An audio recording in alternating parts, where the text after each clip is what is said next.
সকাল। আমার নাম সাউদারাম। আজ 15ই আগস্ট এবং আমরা সবাই এখানে স্বাধীনতা দিবস উদযাপন করতে জড়ো হয়েছি। প্রথমে আমি আপনাদের সকলকে স্বাধীনতা দিবসের শুভেচ্ছা জানাই। এই দিনে 15ই আগস্ট 1947 সালে ভারত ব্রিটিশ শাসন থেকে স্বাধীনতা লাভ করে।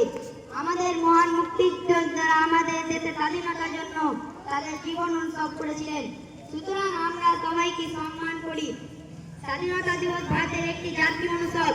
আমরা এখন স্বাধীন দেশে বসবাস করি। ভারত সেরা দেশ এবং আমাদের সর্বদা আমাদের দেশকে সম্মান করা উচিত। ধন্যবাদ। জওয়ানি। ধন্যবাদ সাউদালামকে।